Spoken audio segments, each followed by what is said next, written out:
Welcome back to Mike and Dylan Hate Drama with Russell. With Russell. Today's episode is about bombs. Drop bombs on him. Bomb down, Mike and Dylan hate drama. I think we bombed the last episode. Yeah, wow.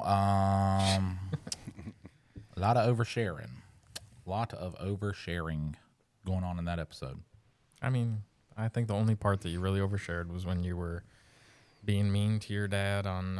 That man went through a lot. That was pretty bad. That man went through a lot. I don't know why when I pulled up the web browser for this, it was like pig butchering scam.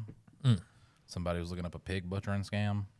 I about hit you up the other day. I was like, man, when we have money, we need to go in a fucking whole cow together. Yeah, no, I've always wanted to do that. It's one of those things where, it's so much better and cheaper to get. I would like to actually talk to the farmer and then get, the cow before it's ever butchered and everything. I can't do that. You have to, I'll fall in love with them. I'll name them something. Yeah, and then you eat them because they're giving their energy for your energy.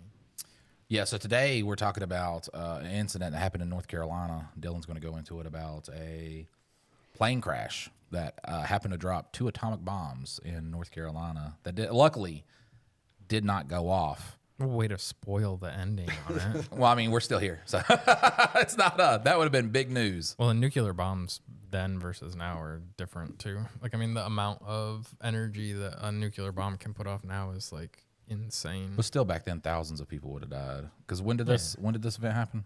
1961. Yeah, so we are 20 years past, Hiroshima and yeah, but all they're talking about is Nagasaki. I'm saying it wrong. Kawasaki. Fuck, I'm racist now. Kawasaki. That's just crazy. All right, so we're canceled, and thank you for tuning in. We'll talk to you later. The episode. But Nagasaki, yeah, right? Yeah. Yeah, Hiroshima and Nagasaki. Yeah, so we're 20 years. So they're 20 years more powerful now. So they're just 2 3.8 megaton Mark 39 nuclear bombs. I do want to say, speaking of which, my daughter has been really into Band of Brothers. Yeah. We've been watching that. And the shittiest part too is we'll watch a whole episode. Like episode 5 is a very slow moving build up to Operation Pegasus and everything. And now we're at the part where it's going to be the big war. And last night she's like, all right, now I'm tired. I'm going to bed. I'm like, oh no, the big fight. You just watch it without her. Nah, I'm gonna watch it with her. I only made it to episode 2 when I watched Band of Brothers, and I don't know why I quit watching it. It's a really good series, but she is just she loves it. So it was like, all right, well, you got to check out this Inglourious Bastards. She's halfway through. She's like, no, not my cup of tea. It is a much different property than Band of Brothers. Inglourious Bastards is a lot of dialogue. There's not as you go into it with the title, thinking, oh man, I'm about to watch Brad Pitt and these dudes just kill Nazis for 2.5 hours. And they have the least amount of screen time as any of the main characters. And that's always been my beef with that movie, is that because of the title, I did expect more of the Bastards. But there's not a second of that movie I would cut out to make more room for the Bastards. That movie is it's damn near very perfect. Good, yeah. It's phenomenal. It is. It's up there with, well, I don't know. I'm a sucker for accurate war movies, which is crazy because it's called a documentary. Yeah, well, you get that's not a well, even documentaries too. 5 years later, they'll be like half this documentary's wrong, and it's just what is history? Well, it depends on who does it, but who makes it up? Yeah. It's what is history, but who fucking tells the story? Ken Burns does it. I'm like, I believe you. Anybody else? I'm like, let me get your footnotes. Right. Yeah. Let me get your footnotes. Let me see what you kind of thought about this and your bibliography. I don't know. Imagine how good Inglourious Bastards would be if the whole thing about meth was prevalent and widely known. Meth Nazis? Dude, we could make that movie. Meth Nazis? Meth Nazis, yeah. That's all they were doing. It's a documentary. Yeah, we're a group of forces, and these are just super soldiers. And we're like, what the fuck is up with these guys? It takes 5 of us to take one down, and it's meth Nazis. Yeah, that was World War II. That was. Yeah, but they never focus on the meth in the movies. That's what we're saying. Let's focus on the meth usage. Yeah, but you don't got to. They're just meth Nazis. Isn't it wild to think, though, that like World War II veterans were like the last people to kill hundreds of people. Like, there were some that just, some old guy, adorable old man eating at a fucking Hardee's. I mean, there's still Vietnam vets that did that too. Think so? I don't think the death. I don't know what the death toll in Vietnam was. I mean, they might not have killed as many people, but they were definitely going wild. Oh yeah. I'm gonna look up Vietnam War death toll. That was a crazy. But Alithia was like, "Why do you like this so much?" And I was like, "Well, this is the last war where we're good guys." Yeah. You know? Yeah, debatable. What do you mean debatable? When do you think when we were good guys? I mean, World War II, we don't necessarily like we were fighting, yes, Germany, but like we don't automatically get the good guy title. It's all for corporate. Like all of it was still to make money work well. Like it's all financial shit. Yeah. I mean, we're literally teamed up with Russia, who has Stalin going on, which is as bad of a Hitler as Hitler was. So yeah, and then we like literally decimated a whole island, country of people. They ain't been the same since, dude. Damn, yeah. Vietnamese death toll of 882,000, which I do not believe. But what do you mean? I don't believe we killed that many Vietnamese people. Are you a Vietnam denier? Not a Vietnam denier, but we would go in there, man, and hear war stories of World War II, and like they're liberating different British soldiers or concentration camps and shit like that.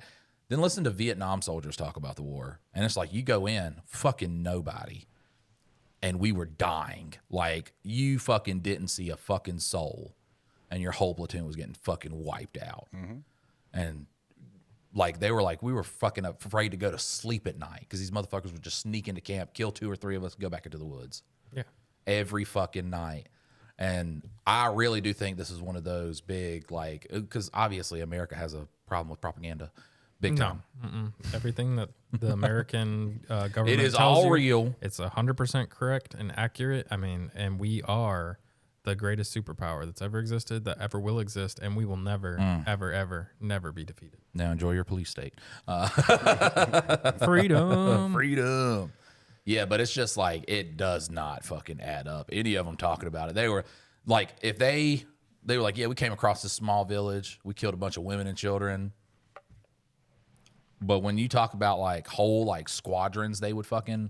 Nah, they were just falling into booby traps, getting killed in the middle of the night, not fucking seeing anybody. And it's just all rough. Like, at least World War II. Like, and here's the thing, too. Like, Vietnam soldiers also, they're not volunteering to go into that. Where, like, you take something like Band of Brothers, the paratroopers were all volunteering. And they were like, we would rather have somebody who wanted to be here than some guy that was told to come. So you would have more of a chance of, being with somebody. And, they because they volunteered, got in so early, they got all that training. So you would rather be, and I mean, Easy Company fucking whooped ass. Like, they were a fucking stout unit of guys. Where Vietnam was like, we didn't want to be there. It was scary the whole time. I was like, why do we got to kill these people? I can't even fucking find them. They're killing us. It was a nightmare. And then they got back to America, and America was like, well, fuck you, sit on the goddamn side of the curb and beg for money. So... it's a lot. I think it's a lot more ingestible with World War II. And, America does not get into war for the right reasons. But everybody that was fighting there were like, we are trying to save people. You know what I'm saying? Like, so, and the Nazis were absolutely somebody to hate. According to, like, at least 75% of America right now, I like to think that 75% of America still believes that Nazis are bad. 25% is Wait, just you like... think Nazis are bad? That's what they were the good guys in the war. Wait, are we? Is this revisionist history, or what are we doing here? Yeah, what is happening? Are they? Is this the liberal media that's? No, they were actually terrible people. So it's like our guys were going in there with the knowledge of and that's one thing I cannot stand. Like when people talk about Vietnam and they're like baby killers and them soldiers deserve to die. No, because A, a lot of them were drafted, and then B, the other half who was not drafted, 100% went in thinking that they're young guys thinking that they're fighting for America's freedom. To this day, soldiers think that they're fighting for freedom. There's nothing more fucking honorable than that. I love troops. Just fuck their bosses. You know what I'm saying? The government is who we hate.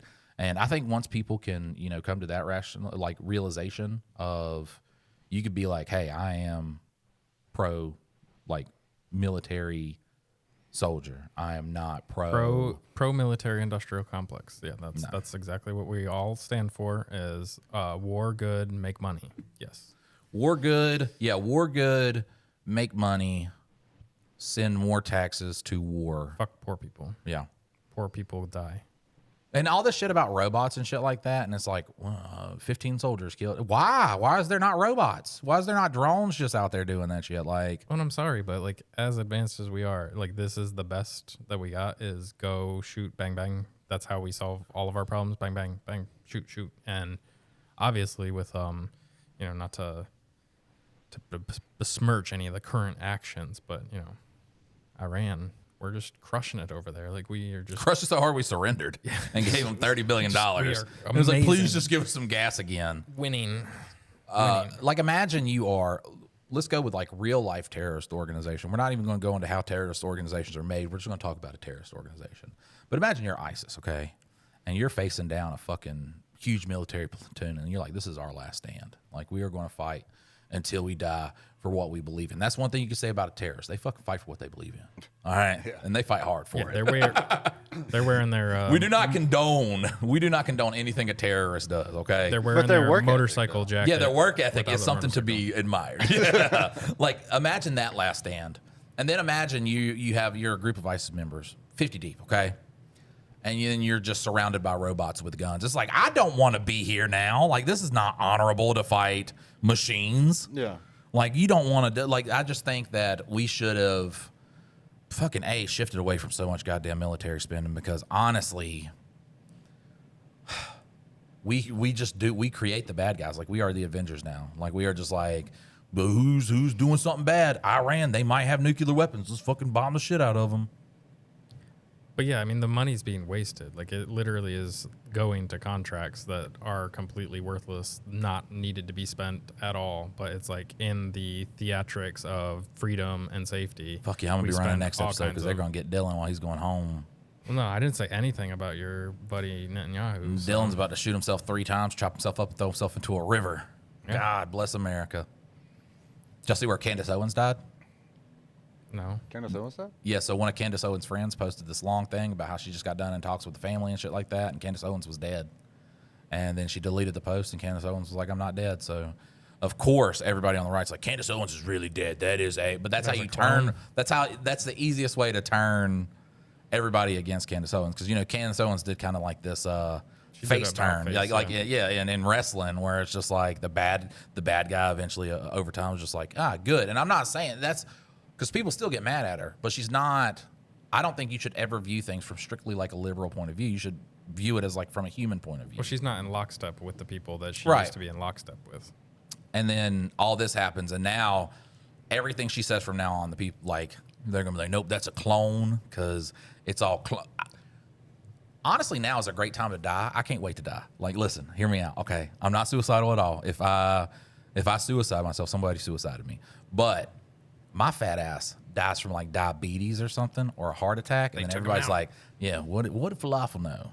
What was it?" So now I'm this fucking covert agent, fucking taking down the man. When all I did was my fat ass died in my bathroom because I fucking tried to shit too hard.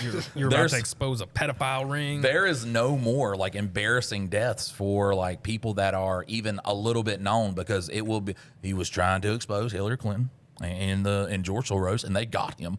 They got him. Every person that dies. Oliver Tree just passed away. And there's already been theories. So many fucking theories. And it's so goddamn disrespectful, too.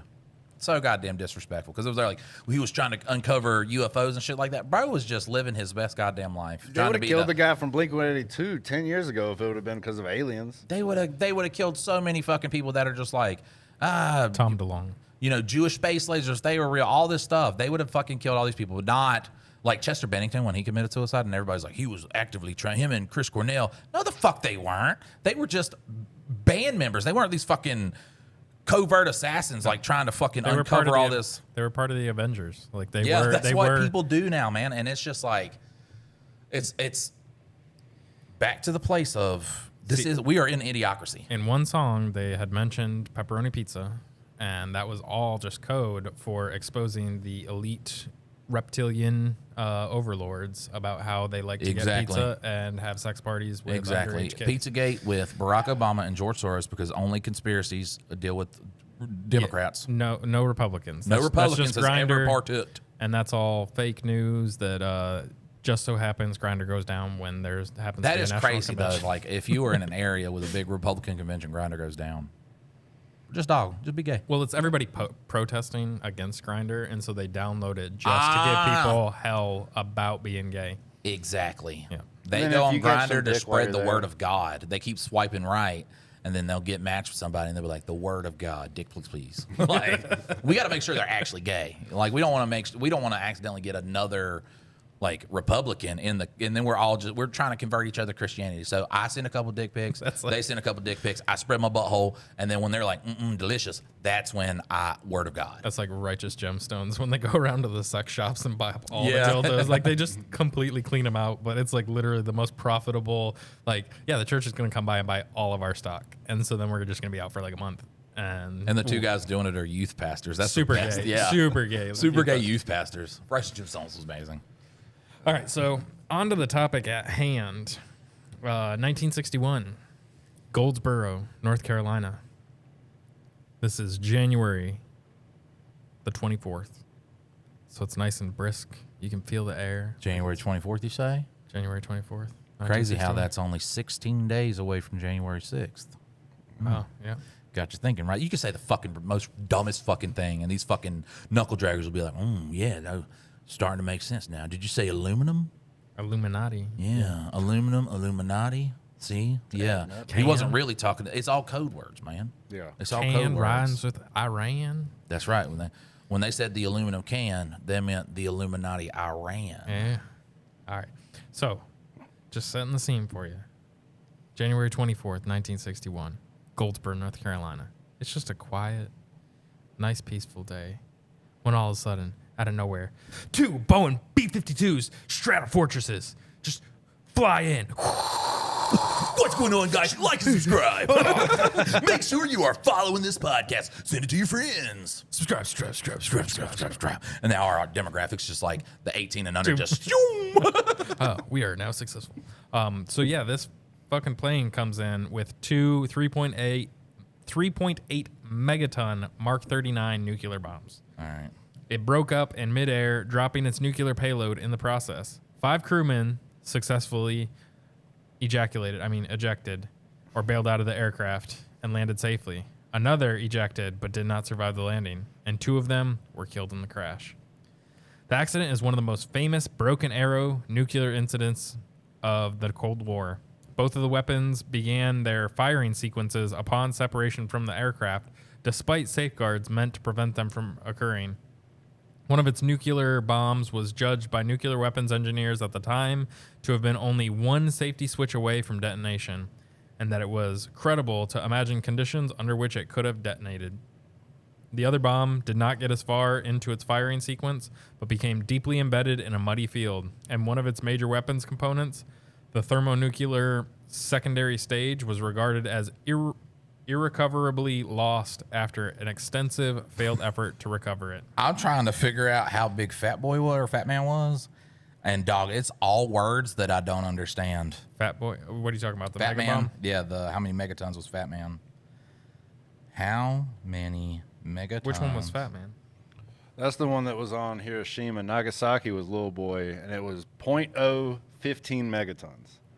So the bomb they dropped on Nagasaki, the one that dropped in North Carolina was like 0.015, and then that was 3.8. What is that? 7 times stronger than the 3.8. one that was dropped on Nagasaki. No, even more than that. How it was 3.8, and how much was that one? 0.015. Oh, Oh, 0.15. 0.015? Yeah. 0.015. Oh my God! So this is hundreds of times. Yes.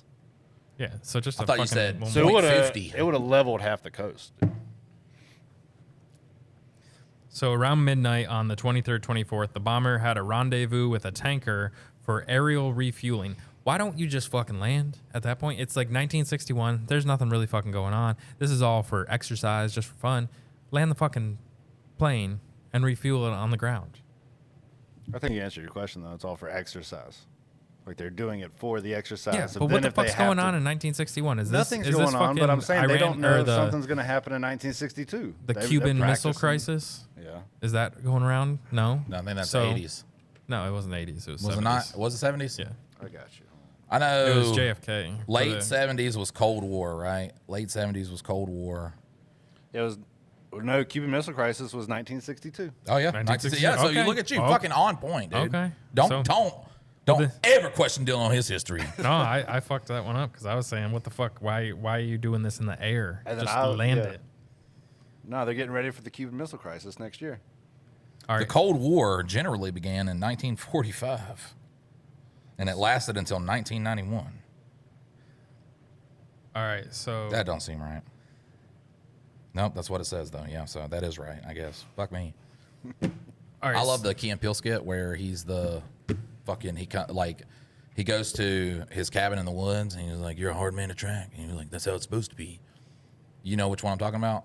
where he plays the terrorist. No, he's like, "Shoot me, I'll catch it," and he shoots him. He's like, because he's like, "I'm not coming out of retirement," and the guy's like, "Whoa, we don't want you to come out of retirement. Like, we would just hope you would recommend somebody." And he's like, "I'll do it," and he's like, "No, we don't want you."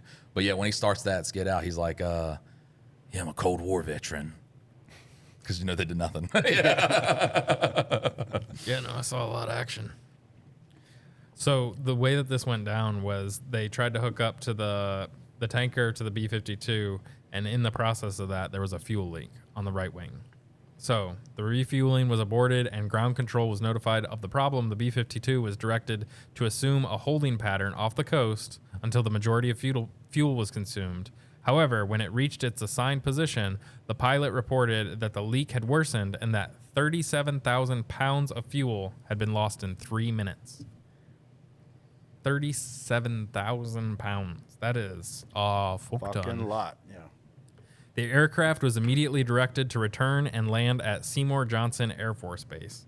As the aircraft descended through 10,000 feet on its approach to the airfield, the pilots were no longer able to keep it in a stable descent and lost all control as the B-52 went into a gyration, best described as a spin. Can one of you guys show me the gyration best described as a spin? Who's going to do it? Gyration, best described as a spin. There you like go. this? Yeah, bring it around What's town. that song? What are you talking about from the sex? So all I gotta say is it's crazy that it was a B-52 because you know what the B stands for? Love Shack. Obama. Obama? No, Obama. Bama. Obama. Bama. Oh, not Obama. Barack. Barack Obama. I thought you were going to talk about the Love Shack. 52. Well, Shack. let's just say that. Little What was place Barack, where the 44th we president? can get together. So yeah, 44 Love plus Shack, 8 baby. equals 52.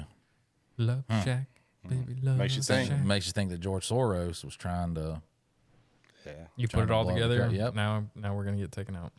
And That's it. We done figured it all all I was out. trying to do was sing some Love Shack. Can't get. That is a wild thing to name your band. The B-52. Yeah, like.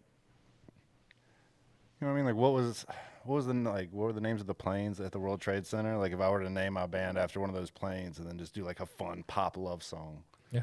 I mean, kind of wild. I've seen them play live. They are just impeccable. Who? The B-52s. B-52s. Got to see them play a washed-up show at High Point Furniture Market. Are they still alive? They were when I watched them. Don't know about now. That's Well, been if they're dead. You know 15 what they were years trying ago. to do. Trying to cover up for How do you not Obama. get halfway through that and be like, maybe I'm retarded? Like, maybe there's something wrong with me. Through what? Like when someone's just like, oh, really? So you're telling me that an airplane ran into another airplane? I don't know if you know how airplanes work, but they don't ever run it. I look up in the sky. There's only one airplane. You telling me there was two of them at the same time? Sounds like somebody knew something.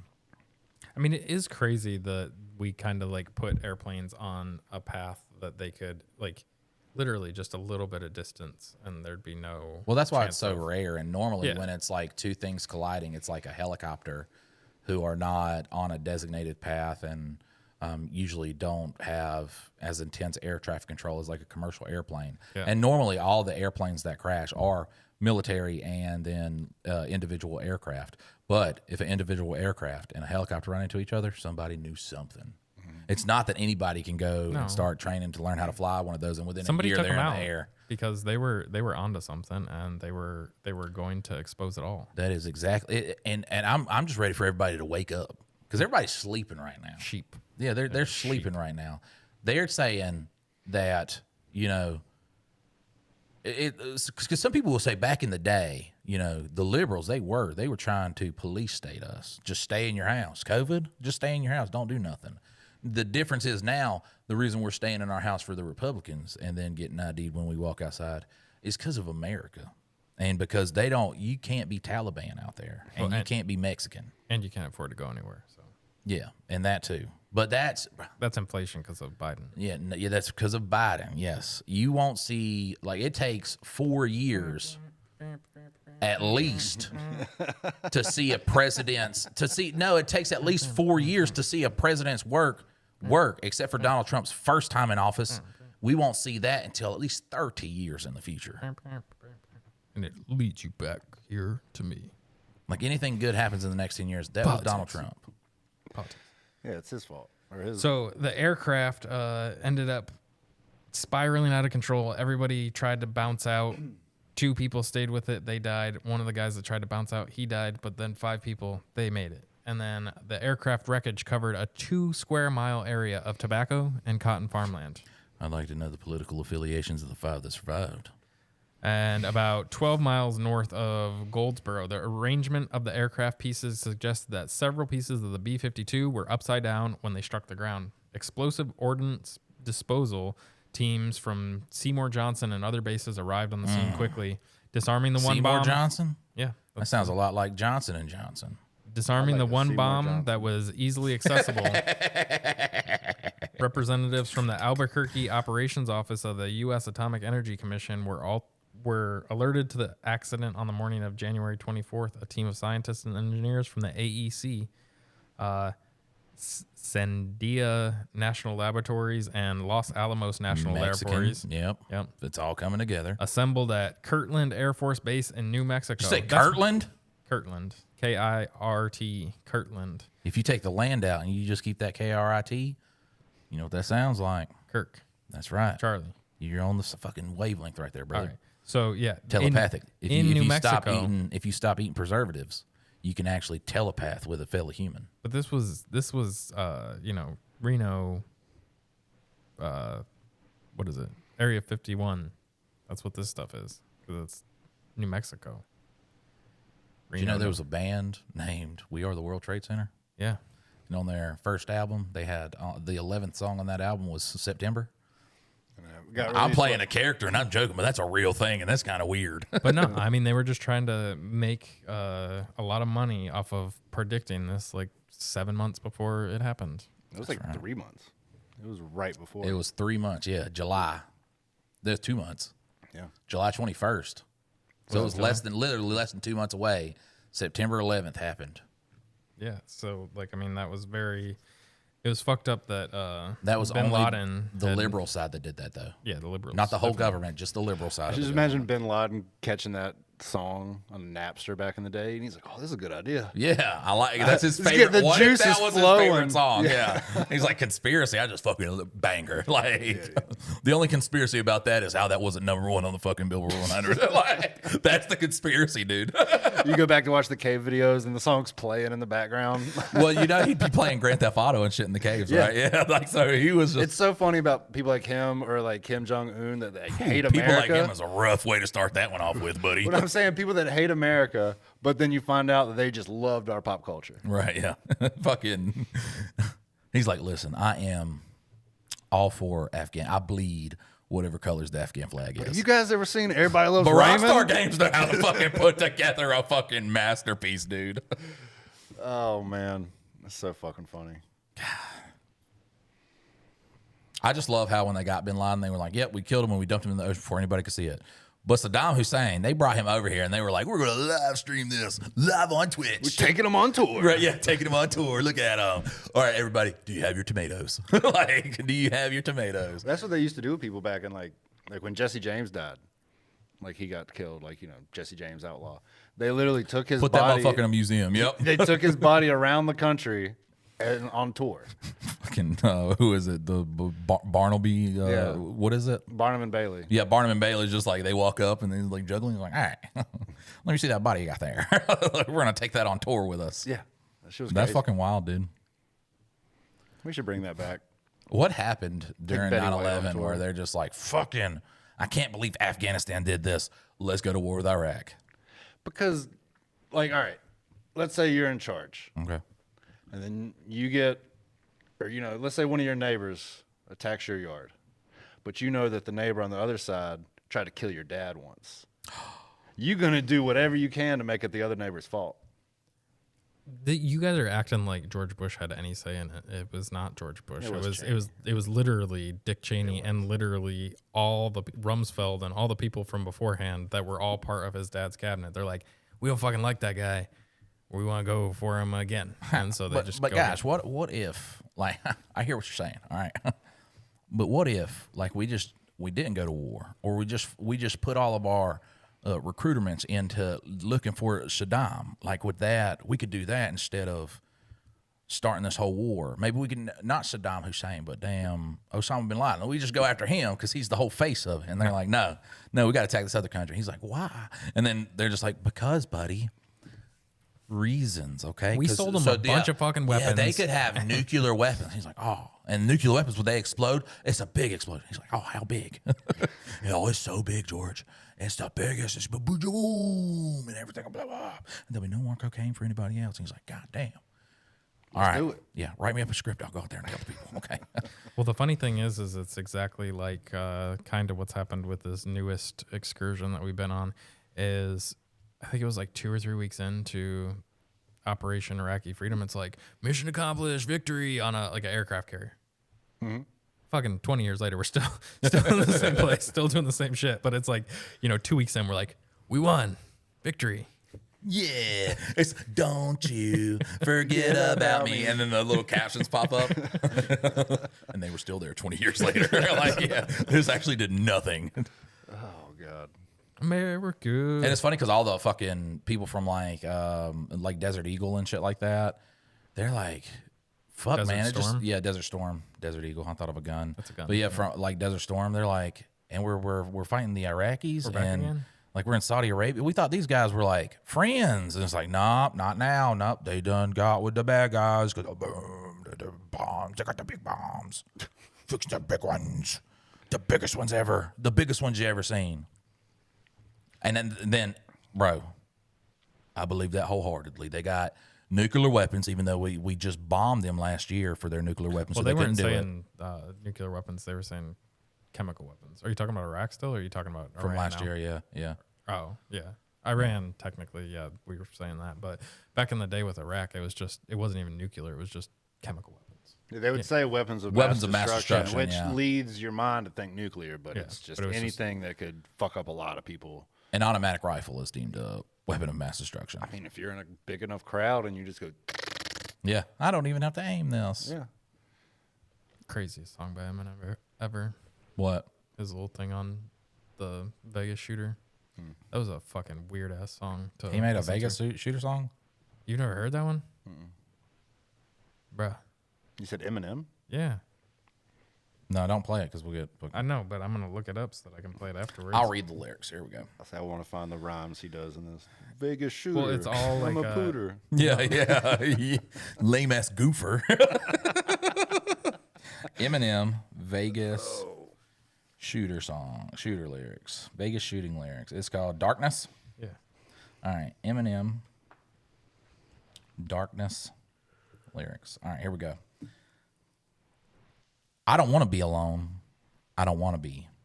I don't want to be alone in the darkness. I don't want to be alone in the darkness. I don't want to be alone in the darkness anymore. Here I am, alone again. Can't get out of this hole I'm in. I love doing that for every Eminem rhyme. Every time I hear one of those, I think of the, like, I'm going to get on with this one, okay? It's like the walls are closing in. You can't help me. No one can, okay? This is a long song, so if you're going to read it like that slow, we're going to get through like 10 seconds of it. I can feel these curtains closing. I go, open them. But something pulls, close again. Hello, darkness, my old friend. Feels like I'm loathing in Las Vegas. Haven't got the vaguest why I'm so lost. But I'd make you this small wager. If I bet you, I'll be in tomorrow's paper. Who would the odds favor? And that's all I'm going to read. Yeah, but it's like he takes it as if like he's gonna go perform, but then it's also mixing it with like his previous drug usage, but then the way that it ties in with the shooter, like Was he in Vegas when it happened? No. So he just saw a catastrophic event and said, I'm gonna capitalize on that for money. No, like it's a very impactful song. Like, We're going to get off of Vegas because they don't like people talking about Vegas. So. I just have strong opinions about Eminem in the last 10 years. I feel like he's not gotten the shit for selling out like he should have. I mean, selling out. This is going to be a comment section. Well, like, I mean, how is he sold out? So there was that guy, what was his... Talking to the mic, not out. What was the guy? There was a rapper that died, Juice WRLD. Eminem would constantly kind of, I mean, he'd give him some praise, but he'd be like, I don't think he's really as good as he says he is, and he'd talk shit about him. As soon as Juice WRLD dies, he goes and gets some unreleased track of Juice WRLD and makes a song with it, so then he can use that to capitalize. Like, I just feel like, maybe sold out is the wrong word, but I feel like he capitalizes on things that are a little, like, you're Eminem, dude. Like, do you have to capitalize on this event to keep yourself relevant? Like, you can just put out a fucking song. Just retire. I'm not like a stan with anybody. You guys know that about me. Like, I couldn't give two shits less. Like, this song is not necessarily like, it is one of those things where there is a whole shitload of people that died from a mass gun shooting and like nobody's saying shit about it, and then he kind of paints a picture of the craziness of the fact that this guy has like just ungodly amounts of guns and ammo, and he doesn't have any, like, there's nobody stopping multiple him. of at the same time. Crazy dude. there's like a bunch to it, but yeah, like I'm surprised that neither of you guys have heard it. Like, we'll watch the music video after this so that you guys can see it, because like it was a very insane event to happen, and then it's not like this. Obviously, you guys both listen to Eminem, but neither of you have heard the song, so it's not like he made millions of dollars from the song. But it is a very impactful message, and that's typically what artists do, though, is they write songs about impactful events. It's just that Eminem, and look, Eminem is my GOAT, but the last 10 years, he ain't had nothing to say. Like, he's just like, how well can I rhyme words together? That's an awfully hot coffee pot. Like, it's not, and it does feel like anytime crazy shit happens, he is there to just kind of, well, here's a song since I ain't got shit else to talk about. If he would have just fucking stepped away, just like all the, his, what is it they call it? Discography or whatever they fucking call it, up until fucking like really recovery. Like if he stops at recovery, it's just like you can't even, but then he just has this whole decade of, and then you get to Kamikaze, and that was good ish, and it just stirred it ruffled a lot of feathers and shit. So I mean, I enjoyed it. I enjoyed the whole thing with like MGK and everything like that. But and then pulling that poor soul into a rap battle. Who? MGK, yeah, and then turning him to a punk star who's just like, sometimes think about suicide. Like, it's just like, you don't, why? Because he can't. I'd go so far as to say, and this might be a hot take, I will say Eminem is by far the better musician, the better rapper. Are you about to say that MGK? MGK won that rap battle. No fucking way, bro. Yes, I got more absolutely fans did. than you in your own city, little kitty. Go play. Feels like I'm babysitting little Tay. At that point, retire. Yes, you move into punk rock, I see it. There's no way you look at those tracks, especially with how surface level Rap Devil is. The beard is weird. Like, he really had nothing. Okay, Yeah, people focus on the was weird. His best line in that. Wait a second. His best line in that was, You're trying so hard that you stand yourself. That was pretty good because Eminem at that point was trying to capture, like, I don't even think he was trying to capture the old, he was just like he's like, I can phonetically do things and rap in such a way that other people can't. So I'm trying this whole new different style, to which he still does to this day. That was like the best line in there.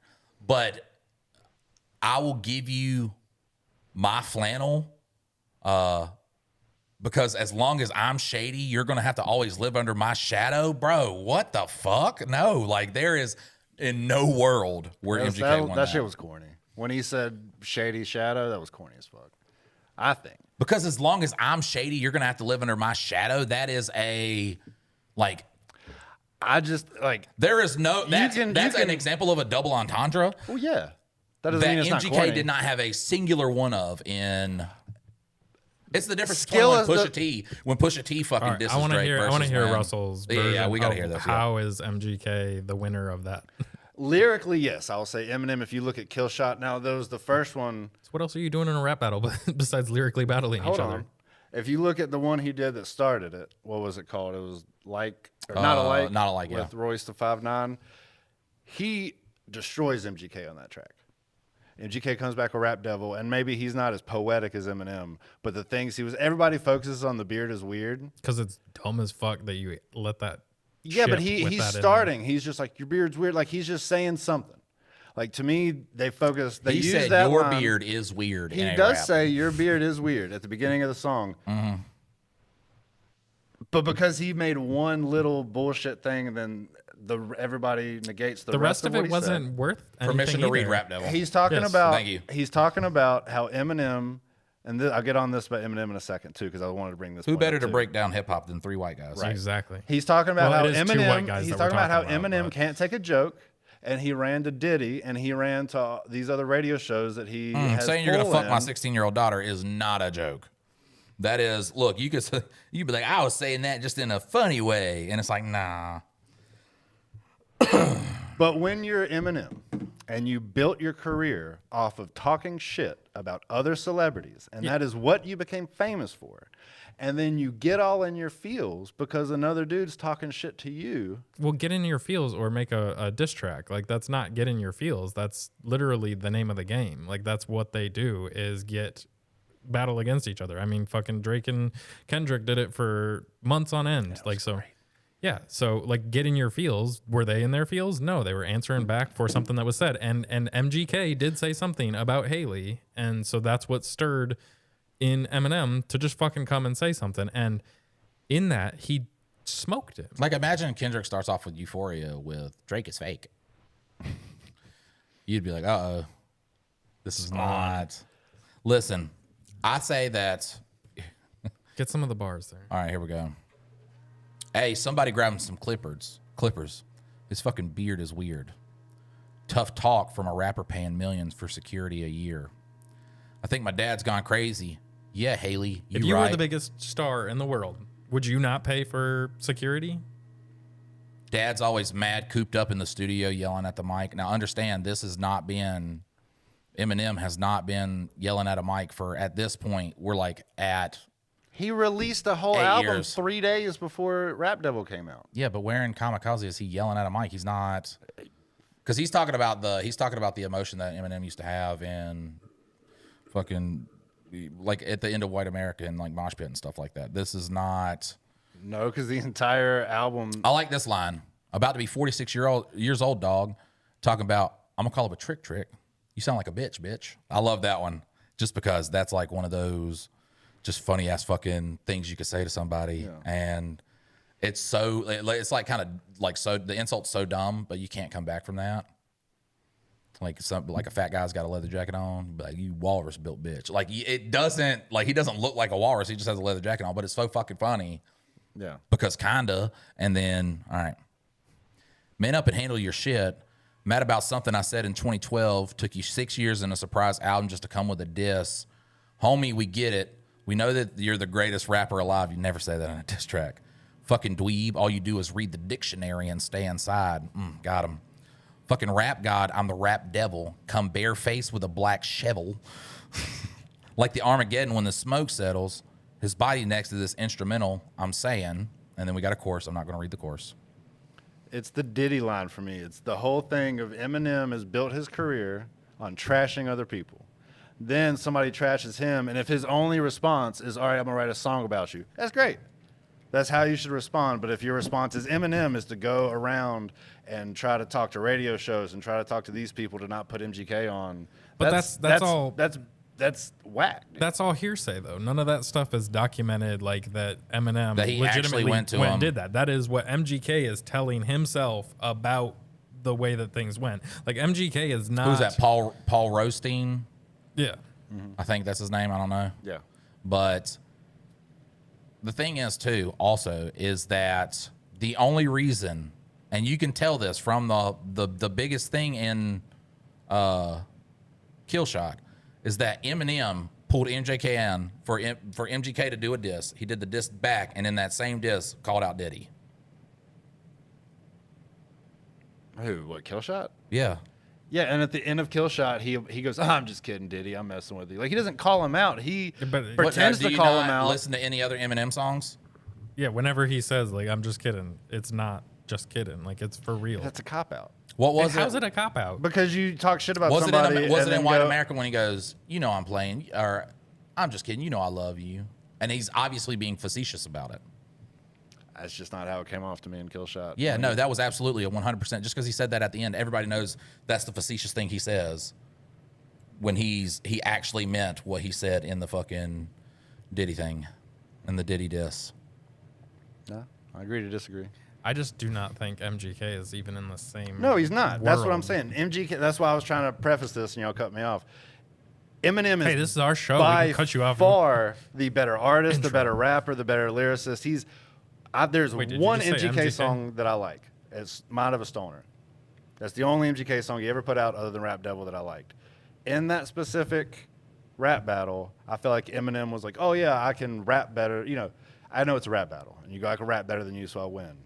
To me, it was about what was said. Eminem had a lot of empty calories in his lyrics, I felt. I mean, y'all don't have to agree with me. I'm just telling you how I feel just think about that it. MGK wins because he gets the notoriety. Like him going at Eminem is a win. Because at this point he was opening up for Fall Out Boy. Mm-hmm. Yeah. Well, if he had stayed in rap, then I'd be like, all right.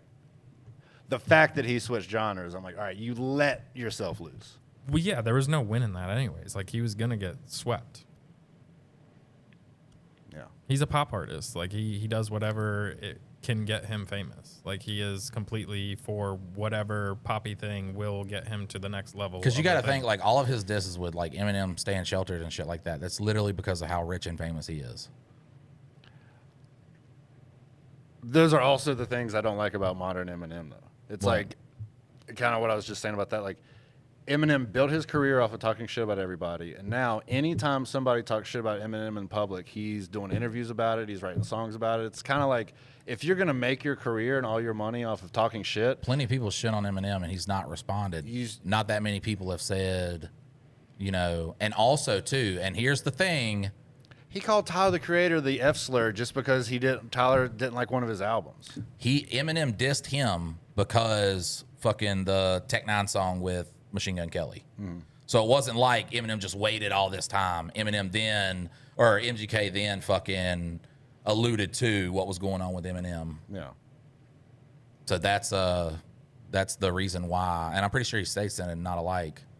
Yeah, he talks about the sneak disses and Not Alike. And that's the thing, I think, because I just thought Killshot was weak, man. I thought Not Alike, he fucking bodies him. That song, I listen to Not Alike all the time, but Killshot I've listened to twice, and it's just weak. If you think about Killshot when you're thinking about shit like Bump Heads and shit like that, then sure. I mean, it's weaker than that. And I think that is what some people had in mind too.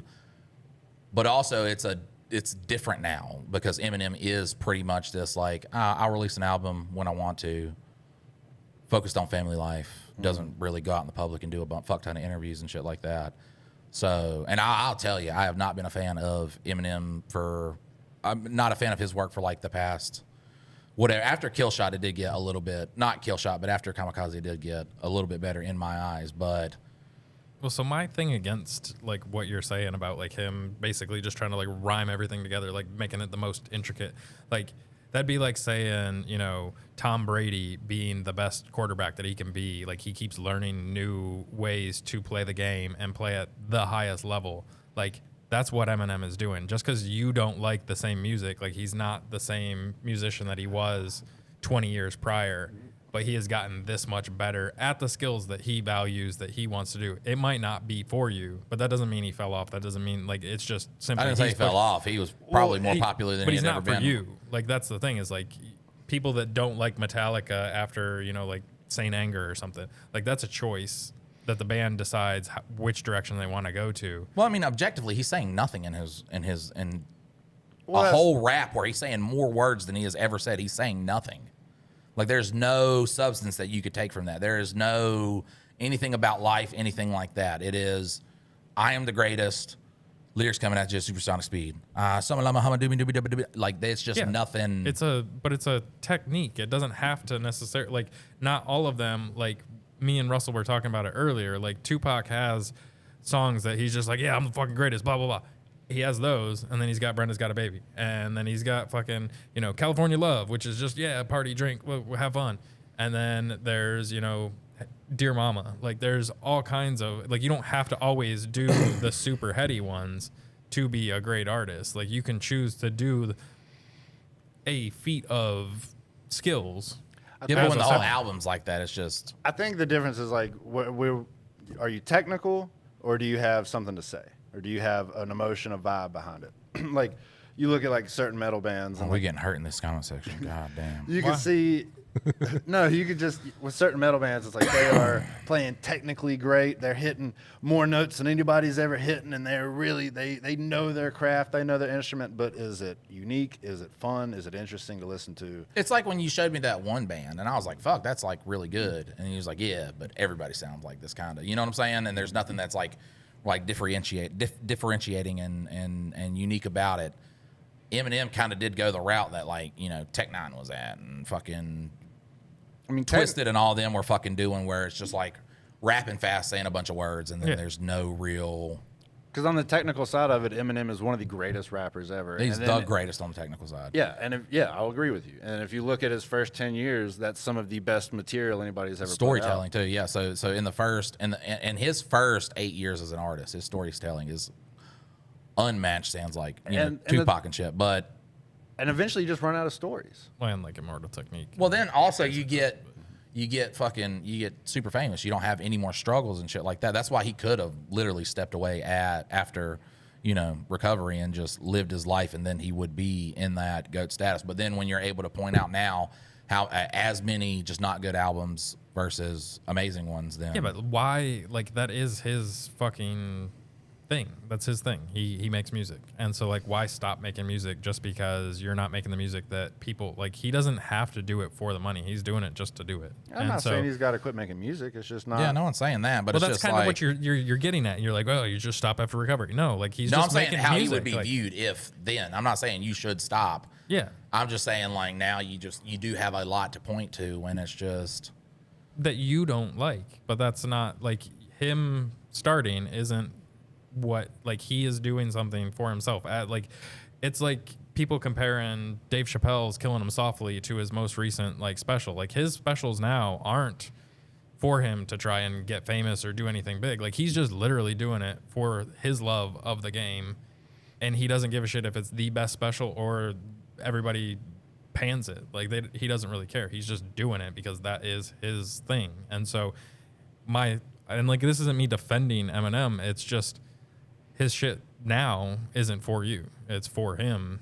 And maybe you guys don't like that, but that's literally just him doing his work till he decides to never do it again. But, like, he's going to keep doing it and keep doing it. And whether you like it or not, that's up to you. But it's not, like, there's nothing detrimental against his career because he's making stuff that the people 30 years ago don't like. Like, those people aren't the same fans that are finding him now. Yeah, but I can still say I don't like it. Yeah, you can, but it doesn't change him as an artist. And, like, his technical abilities are substantially, he has gotten better and better and better. Like, so him off of his first album, now he is way more skilled of a rapper. You might not like the context of it and everything like that, and that's fine. But, like, if he came out now, he would be still deemed one of the greatest of all times with the stuff that he's putting out today. No, the fuck he wouldn't. Yes, No, that's a wildly inaccurate take of if he came out now.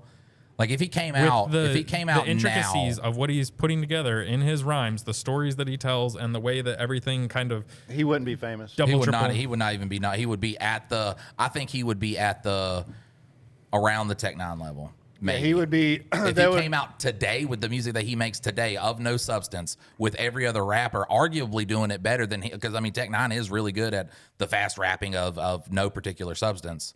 He got there a lot quicker than fucking Eminem did.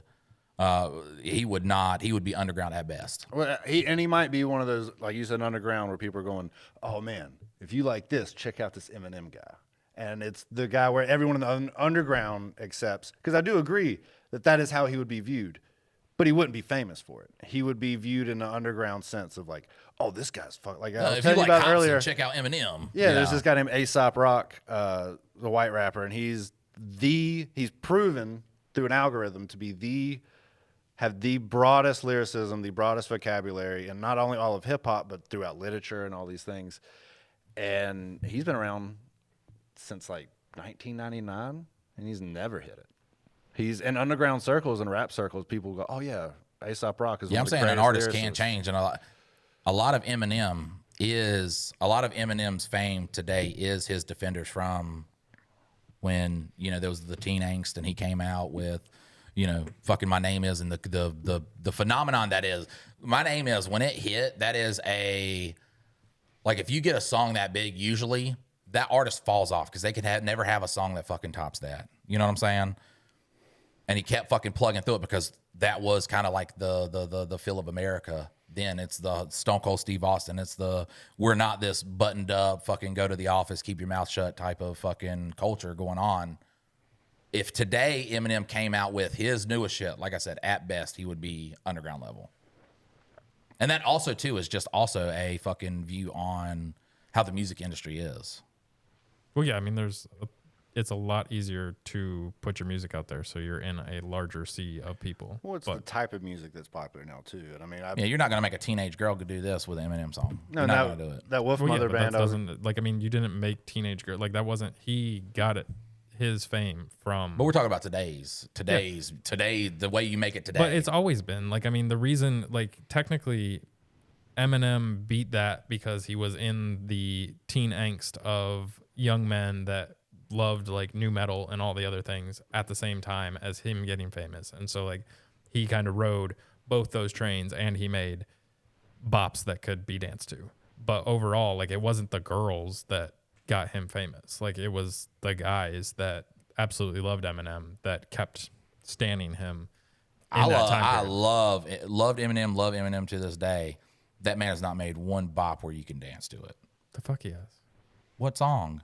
Fucking, like, I mean, he's got ones with Ass Snoop Like That. Dogg, fucking Akon. Like, he's got tons of club Hillary hits. Duff, will you pee on me, please? I ain't never seen an ass like that. But you can The way dance she moves, to that. she's like a belly dancer. She's shaking You that didn't ass. say- The you new didn't Nelly say- jams. I think someone's at the door, but I don't think no one's doing that in the club though. It's You a literally comedy just song. were dancing to it while It's you were a singing. comedy song. But that song was in the club, I think. Yeah, I was too young were to definitely, know. but like, also he was on other songs with people that were club bangers. Like, I mean, Eminem was the greatest rapper also at making you feel like emotion and shit too. Yeah. Like he was really good at it, and he used that emotion in his voice and everything like that. But there is the painting the picture of like, oh, Eminem was doing this and shit like that. Like it was very prominent that he was not. That's what a lot of rappers will say. Like, oh, you wasn't played in the club ever.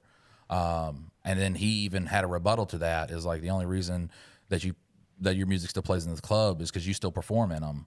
So he just wasn't he was like the type of person like you could lay in bed at night and listen to a fucking song and just like fucking vibe to it and shit. And that's where the beauty of his work came from. But we don't have to sit here and say that like he was played in the clubs or anything like that. That's no disdain on his fucking legacy. I mean, I'm not saying he was a club hit. I'm saying, yeah, but there were definitely Eminem songs that were played in the club. Like, that is a fallacy. Maybe the bulk of his album wasn't, but he was definitely in club songs as well. Like, it was not without Eminem in the club. Maybe like Smack That Ass with Akon. Well, there's that, but like, I mean, he was on 50 Cent songs. He was on other songs that were played in the club. So you've got what's his fucking name? I won't be able to think of it now. 50 Cent? No. He just said 50 Cent. It starts with a W. I can't remember his name. He's from Louisiana. Winston Churchill. Yeah, that's him. He's from Louisiana. Starts with W. Isn't it Louisiana that he's from? Little Wayne. Little Wayne, yeah. No way. No way. Starts with a W. Yeah. Little Wayne. Little Wayne. Yeah, that's what I thought. And then he was like, yeah. I was like, oh, fuck. Well, yeah. Little Wayne.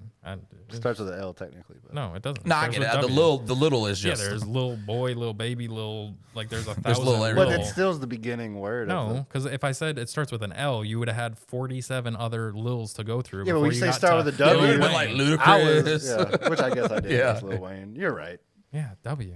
Whatever. Hey, it helped you. Yeah. Yeah. God damn it. I'm just over here fucking Eminem standing. You guys are being assholes and attacking me.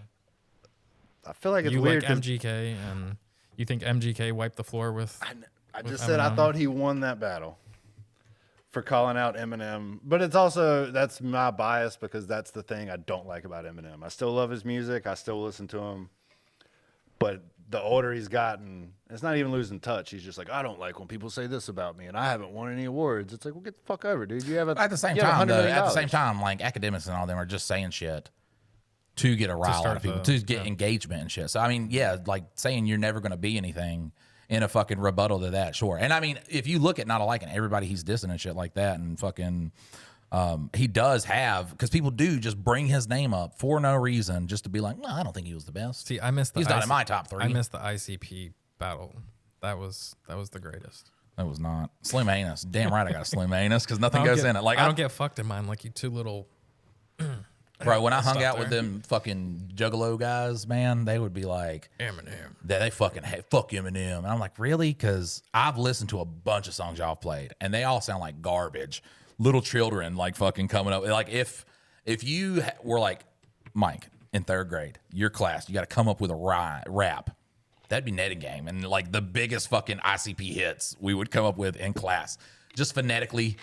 Shit didn't rhyme. It barely fucking flowed. There's no flow in a fucking ICP song. It's so crazy though that they built like a universe. But it's around still like them, though. But that's like Eminem though. Like it spoke to them when they were kids. You know what I'm saying? And young adults and fucking people in college that have all that. Like this is what you have to do and this is what you have to be and shit like that. ICP to an extent, like instead of, you know, America's youth, if they spoke to America's trailer parks like that. And I came from a trailer park, dog. I was ducking and dodging ICP my whole fucking childhood, but just all the Faygo and shit like that, like objectively worse drinks. Like, yeah, they were cheaper. You know what? It was also cheap. Fucking Lipton, or not Lipton, but Arizona teas. Yeah. And you could drink an Arizona tea. I take a sip of Faygo. I'm like, this shit's dog shit, because it's just like, what if we've made an off-brand version of your favorite soda's off-brand version? Like that is Faygo and just all of that stuff. And I get it, the whole like scrub life and kind of like, you know, against the world, and yeah, we're trash, but we like it. You know what I'm saying? But the songs were atrocious, and I always felt like people were faking it. The only one that I liked was Cotton Candy, and that's because it's talking about eating pussy. And so like I like eating pussy, and so it spoke to me because there was not many songs about that. But that was like the only one that I knew of as a young person. Whoop hatchet man. Well, I know you said you don't listen to a lot of modern rap. I have good news for you. There's a lot of eating pussy songs now. Yeah. There is, yeah. Yeah. I mean, I was before that time, so I was already eating pussy. Plies started it, but yeah, he made it cool again. I like the one comedian. Before then, pussy was going uneaten.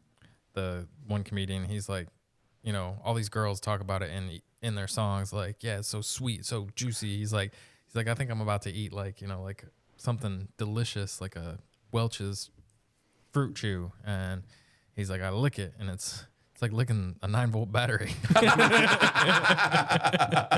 have you ever licked a 9-volt battery and then? I've never heard that before, but you know, sometimes, yeah. I mean, because I was in the back of a Ford Explorer, dude, and I was just like, it's hot outside, and she's just like, I want you to get down on me. I was like, No. Yeah. Once again, this is the point of my life where this is going to be nothing. You know what I'm saying? So, We're not talking about invested time. Sometimes, you know, I'd fucking blow minds and whatever, but I knew where to hold them, knew where to fold them. And if you have been hanging out with the same people all day and y'all been in a field, maybe not the best time. You know what I'm saying? We're all just a little bit fucking, and it is kind of like a crapshoot, especially when you're younger. But I went down. Everything was smelling all right, doing all right. And then it was like literally just sticking a penny in my mouth. Mm-hmm. So I was just like, I'm coming back up. Yeah. Now today, though, I'm a man. Like, oh, yeah. Back then, I was a boy. Power through. I was a boy. Yeah, I'm just like, now it's just like. Now you're like seasoning. Yeah. I was like, so the second day, you know what I'm saying? Like the fifth day on the period, we're starting to lighten up. First day's pretty light. The fifth day's pretty light. First day, they don't even go in there. They don't want none of that. But like on the fifth day, when it starts to get real light, look. No. I need a buffer day in between. No, you're not a warrior. I thought you were just talking about the sweat. Yeah, I'm not gonna eat. Y'all act like it gets all over it, but whatever. No, I mean I'll fuck you while you're on your period, and I'll do all kinds of other I don't stuff, have a period though, so. But well, I can fuck you whenever. Then. No, I will not. Like, yeah, I mean you can play outside on the playground, but no, I'm not diving in. Besides the Eminem comments that we're gonna get and the ICP comments that we're gonna get. Fucking this podcast is so goddamn fun now. Now that we're into eating pussy, we're like, all right, this is something we can all agree where on. This fucking thing is going. Like, Jesus Christ. Dude, we're talking about the periods. I was with this girl, and she's like... But now it's MADHD again. This is what I feel like. This is back to... This is fucking ADHD right here. And we're hanging out, and she's like... We're getting ready to go somewhere, and she's walking around in her panties, getting, you know, tank top, and I'm like, girl, when we get home tonight, I'm going to lay it down. You know, I'm just talking shit. She's like, well, I'm on my period. It was a new relationship. So she's like, I'm on my period, but it's not light. Or it's very light, so it's not like it's going to be a crime scene or anything. It was her exact words. So then we go. Don't trust her.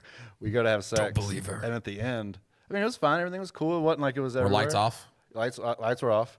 We get done, and I pull out, and I finish myself. Jeez, you are so graphic. Yeah, he's so graphic.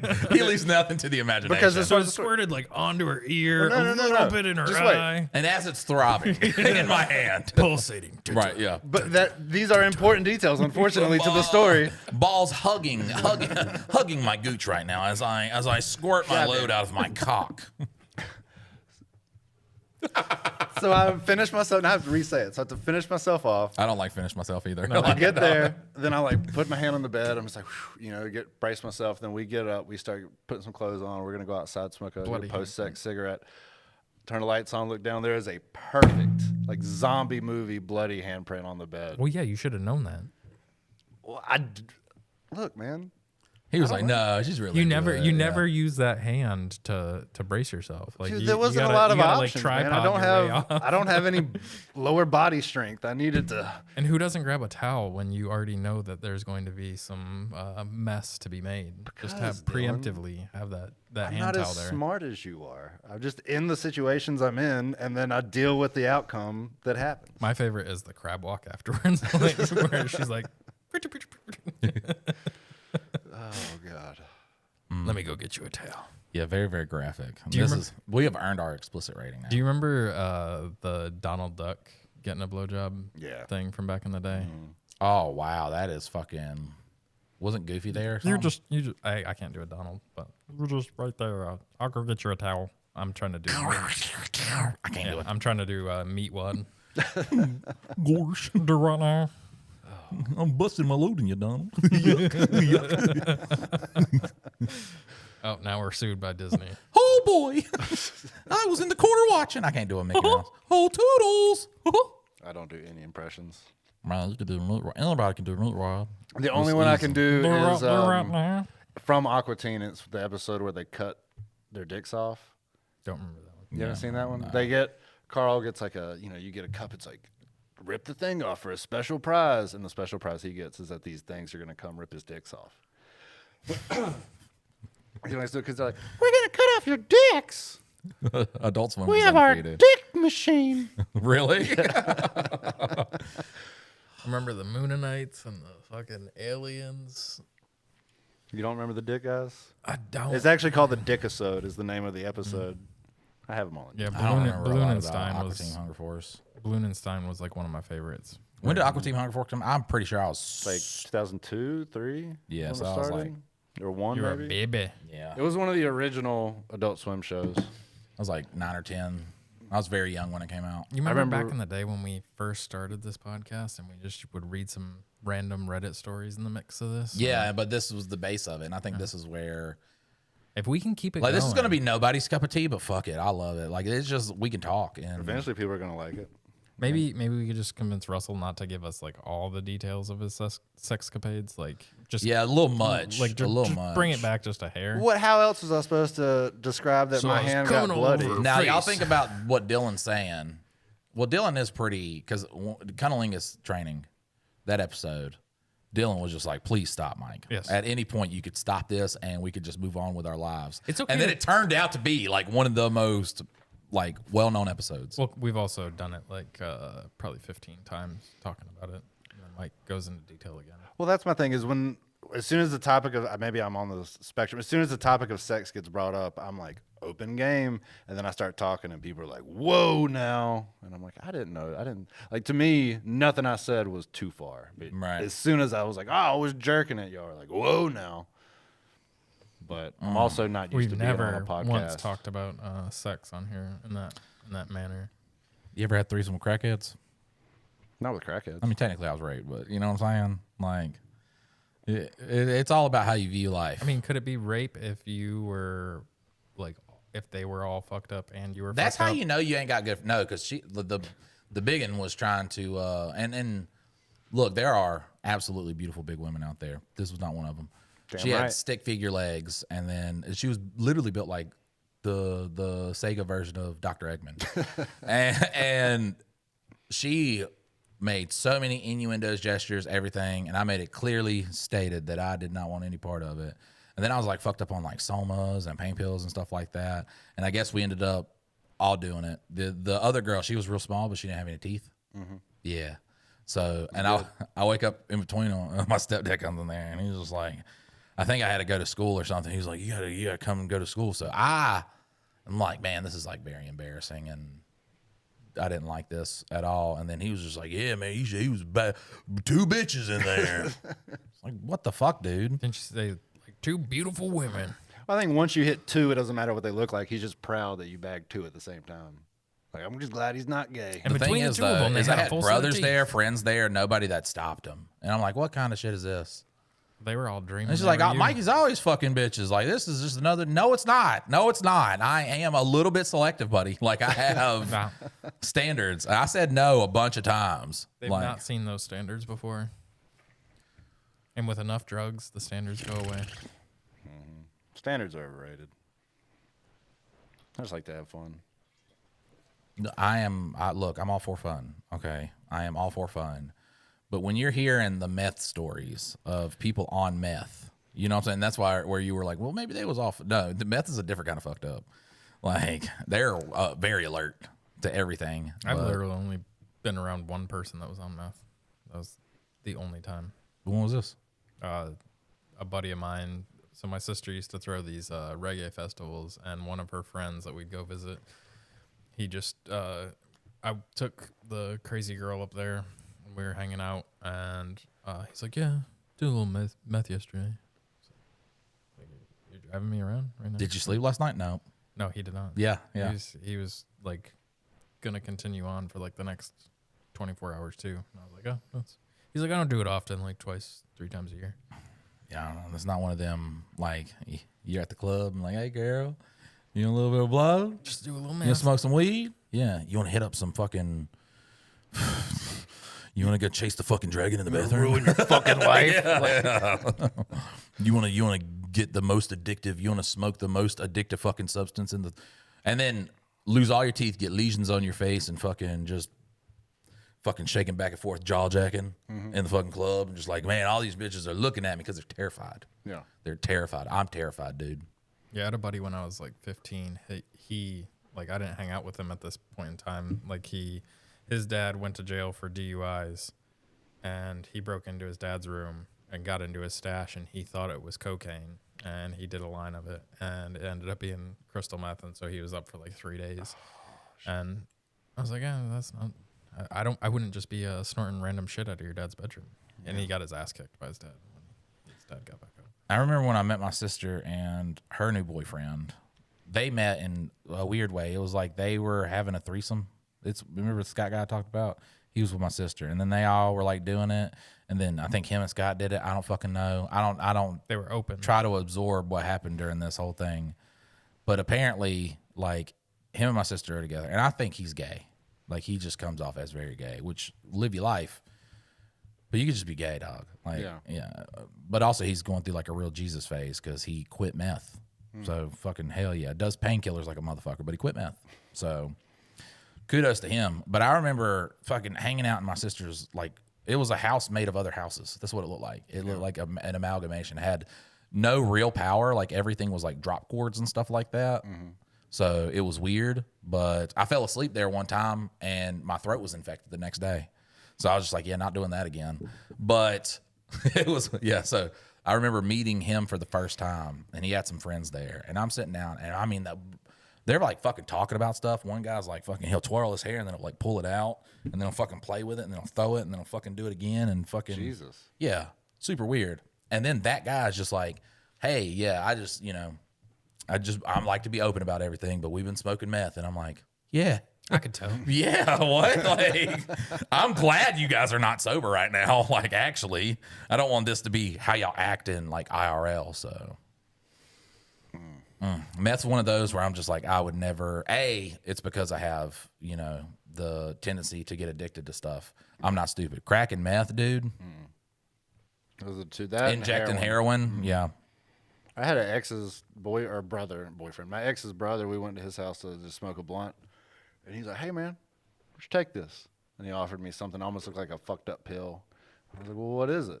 At the time, I was into benzos. So I'm like, oh, yeah, what is it? He's like, just take it, man. You got some pain? I'm like, is it Roxy, Oxy? Like, what you got? I had to ask him 5 times, and he was like, oh, it's heroin. I look at her. I'm like, I don't need to smoke this bad. Let's get the fuck out of here. It's just a little heroin. And I saw him like a year and a half later, and we talked for 10 minutes before I realized who he was. Like, he was so fucked up from the drugs. Yeah, no, like, and I think about when I was worst, like my worst at drugs too, is like I always had the like rational part of my brain working. That's like, hey, we've been doing this for a couple weeks straight now. We need to stop, and then I'd stop.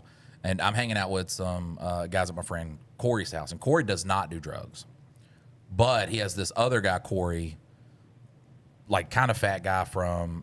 I want to be able to accurately describe this guy. If Limp Bizkit turned into a person, like just the thought of Limp Bizkit turned into a person, that's this guy. So he's like, hey man, I got this pain pill. It's called an Opana. And I was like, I've never heard about this thing before in my life. And he said the milligram of it. I don't know if it was 60 or 80, but it was like some god awful amount. And I'm like, God damn, like what is? And he's like, this is for people dying of cancer and shit, so they don't feel anything anymore. So I was like, yeah, let's do it. Let's fucking do it. And he was like, we're going to snort it. And I was like, I'm not snorting nothing. Like, what are you talking about? And he broke me off a little line of this, and I fucking snorted, dude. And I'm sitting there, and I wish I could describe it. The first thing that happens is, at first, I'm starting to feel, I'm like feeling good. And people say, like, it is very, very close to heroin. I snorted heroin before, but it wasn't like, I don't know if it was not really heroin or if it was just pain pills. People were like, yeah, this is heroin. Because this was back in the time where pain pills were comparable to the price of heroin. And then the U.S. government was like, all right, we're going to make this shit impossible to find, so everybody goes to heroin.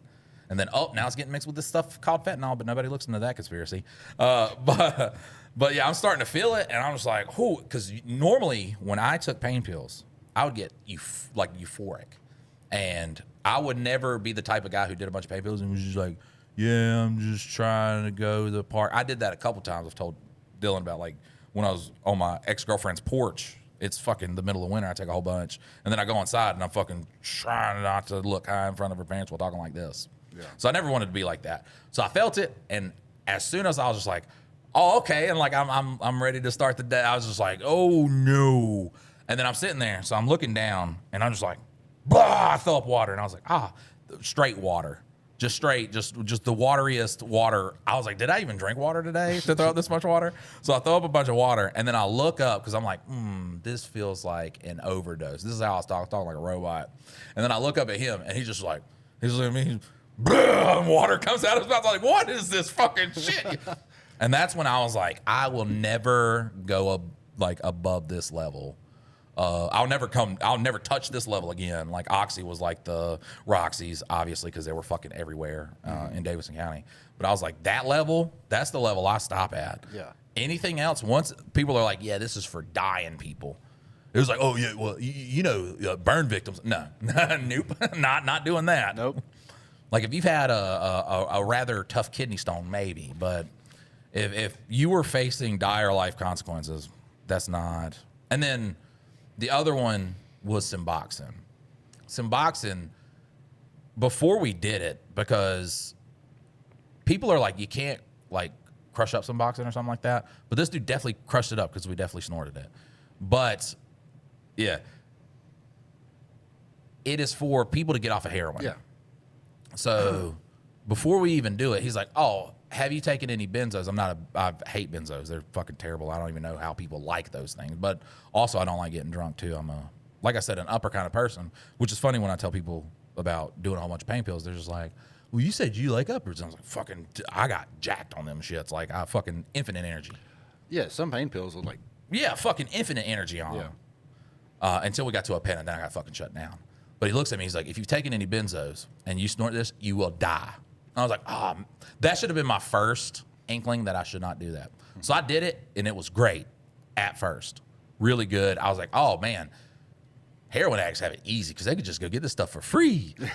We're going down the road. I'm like yelling out the window. My hat flies off. I got to run in the fucking road and grab my hat and shit. And about an hour in, I start getting the worst anger that I've ever had in my life. I go off on my fucking brother. I'm going off on people. I'm like, I'll fuck you up right now. I could not control my anger. And it was to the point, too, where I have realized that whatever the fuck I just took is doing this, which is crazy because they're like, this is what we use to get people off of heroin. What? And kill each other. Yeah, and murder each other. But I'm sitting there and I'm like, fuck you, man. I'll hit you in the mouth right now. I am so sorry, man. It's this thing that I took and it's about to take back over in a second. But I just want to apologize to everybody. I'm not going to punch anybody. I am probably going to be mean.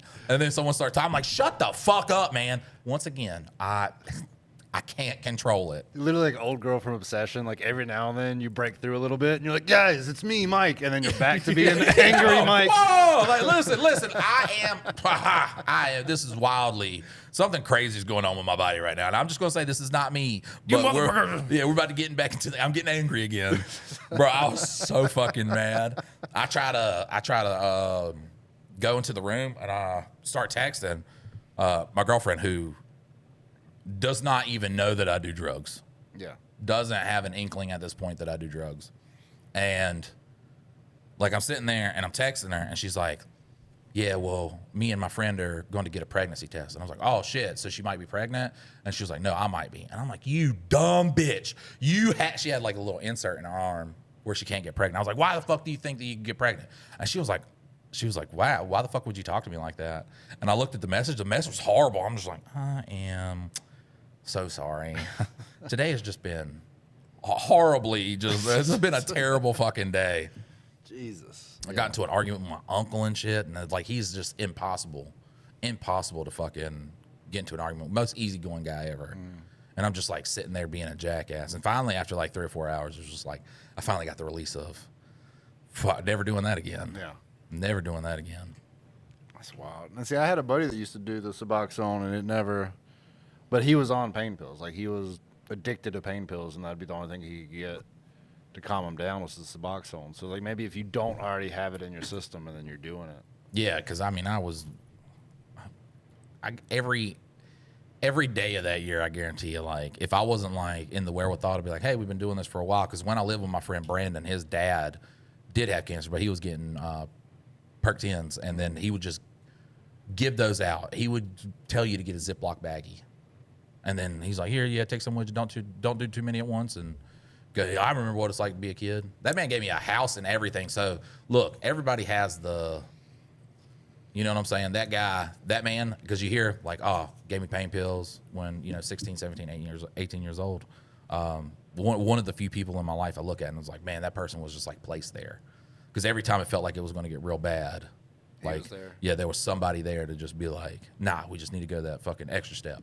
We need to take that extra step. So I even hate bringing up those stories about him too, because then people be like, really? It was like, dog, he's from a different time, old man, and just a different way of living, a different way of thinking. Only a nice guy. That's the one person in my life where I could tell you, like, dude did not fucking see race, didn't care if you were gay or what. Were you nice to hang out with? And do you like pain pills? Do you like talking a man down from fighting you when he's drunk too? Because when he got drunk, he would just be like, he'd be looking at me, he'd be like, man, you think you're tough? Yeah, he was like, boy, back in my day, I bet I could fuck you up right now. And he'd stand up and he'd start like doing this thing. And then like at first I would be like, this is kind of weird. But then I eventually, got to know that he's not going to do anything also. And he'd be like, yeah, I bet you beat everybody's ass. I bet you beat everybody's ass. But I ain't the one. Like you just be fucking with him there. But I ain't the one. He'd be like, come on. And it's just, and he passed away. I stopped living there. Yeah, I got with Amy. I'd say probably about like 2 or 3 years in Amy's relationship, he had passed away from cancer. Oh.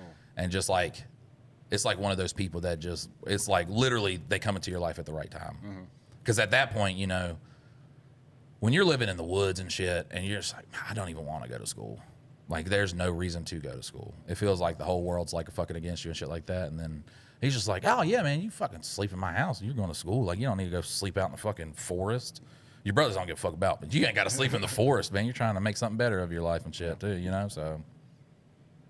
Yeah. And, like, also, at the same time, give you pain pills and then be like, you got to stop fucking up at school, man. Like, what do? You fucking going to live your life like I lived it. And just some wise words from somebody when you're in a situation where it's just, you don't get that at all.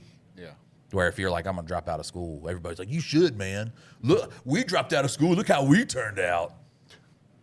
And then to give you the foresight to be like, you don't want to do, like, look how they turned out. With it, yeah, but you don't want to be like that. So I say you're doing all right for yourself. Yeah, but it was because of people, you know. And it's like every time shit got, shaky, fucking, Gary comes in, and then Amy comes in, and fucking Dylan comes in. You know what I'm saying? It's just like all these moments in life where it's just like, we're gonna just drop this good person in front of you, and then. So is Russell going to help you, or is Russell going to help you? No, you guys, he got me smoking cigarettes again, so. Yeah, that is true. Technically, if you think about, like, my brothers and everything like that, when I moved in with them, they were pretty straight edge. They drank sometimes. You fucked them up. Yeah.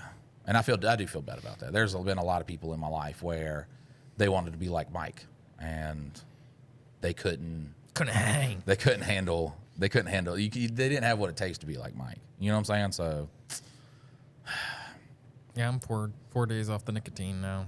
I tried to help my brother out a lot, but good job on the nicotine thing too. So, we just hope we don't drag you back down. I feel like my thing is I do it so much better when there's nobody else. Like, you're not trying to quit, he's not trying to quit. Like, if I just do it on my own, because like when it's tied to somebody, you're like, oh yeah, because then they start doing it. I'll just have the one this time, and then it's like.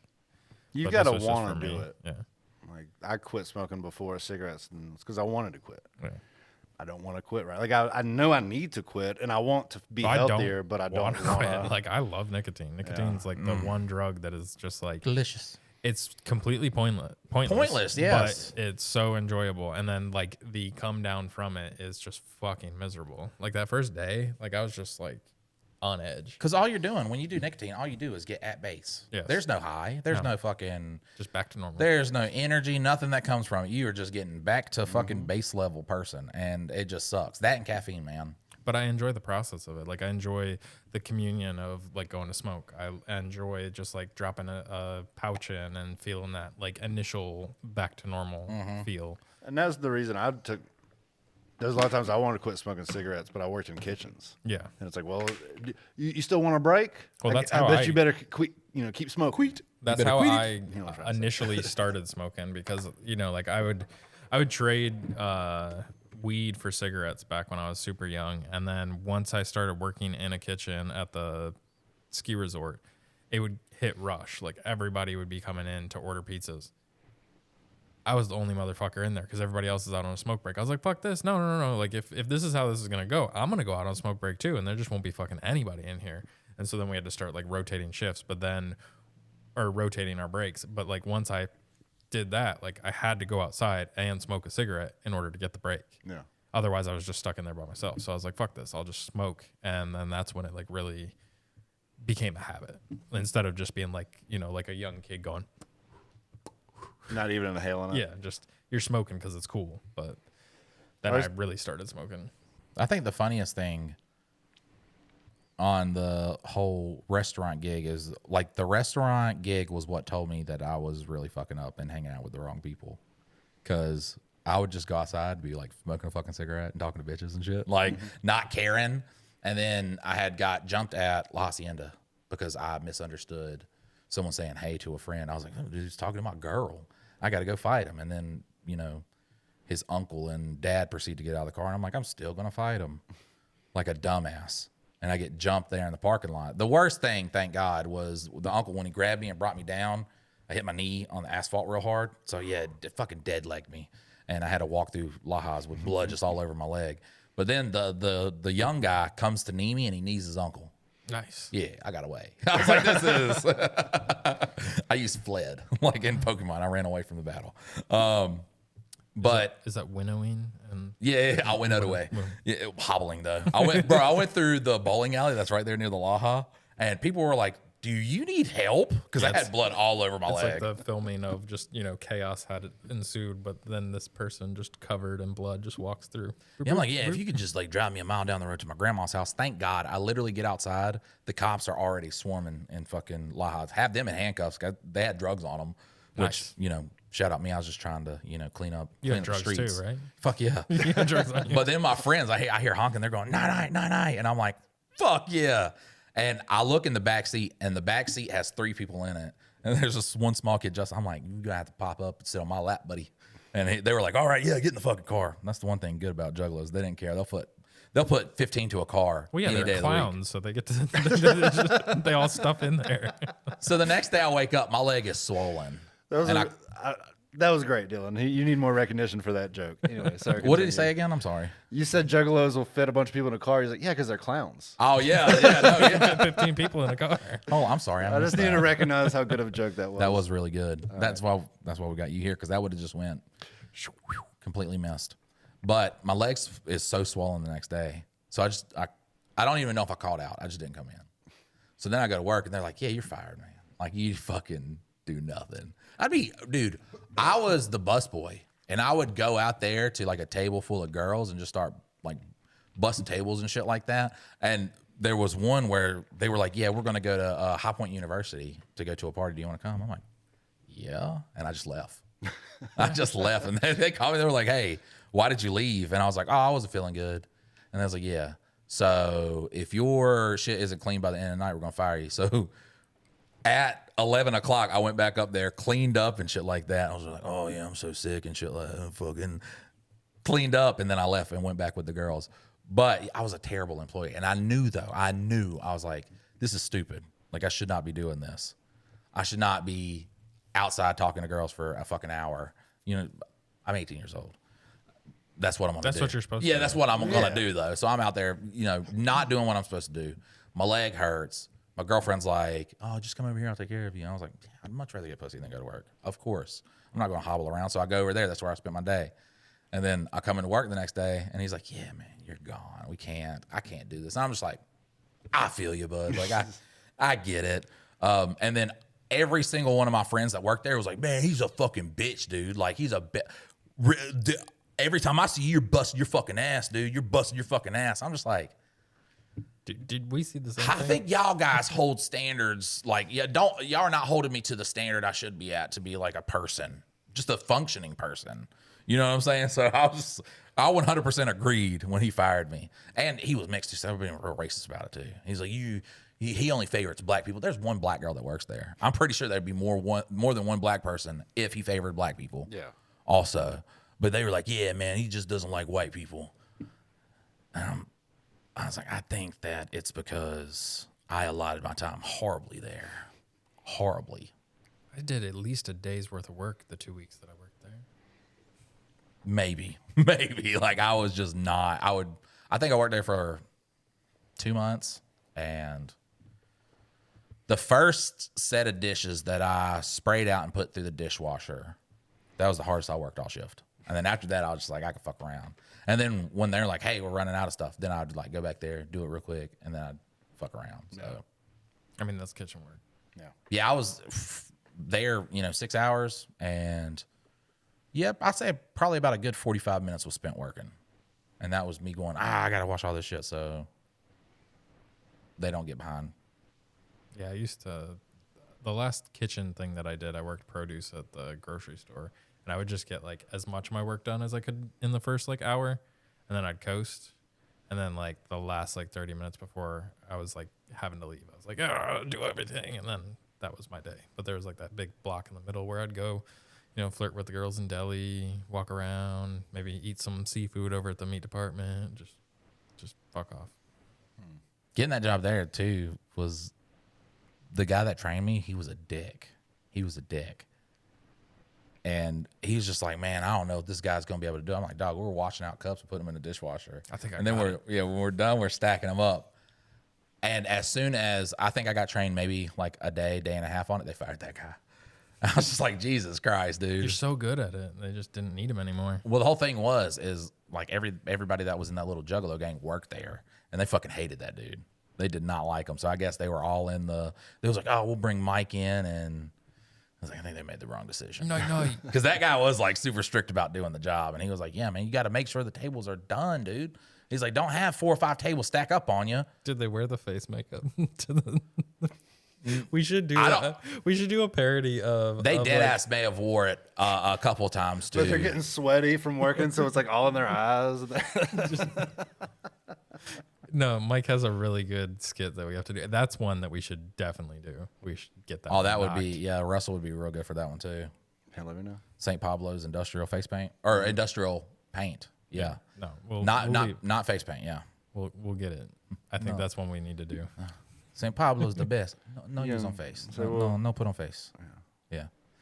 Curse you, St. Pablo, and your amazing fucking paint. Oh man, you have to pitch it to me over our next. I forgot about that break. Yeah, that's a solid skit one.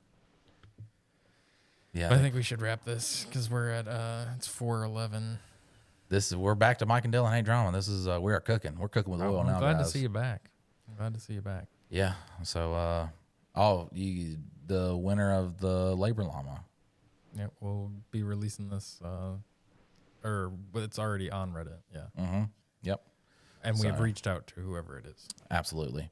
So, guys, if you want more of this for some reason, you can check out patreon.com/Mike and Dylan. Help out the podcast and get bonus episodes. And ad-free. Ad-free, yes. Ad-free and bonus episodes. So, what a fucking steal. This and Two Daddies Judging Baddies all in one platform. One landing spot. Doubled up. What a fucking deal. God, I'm hard hearing that deal. Check it out, guys. We'll see you next time. Have a good one. Later.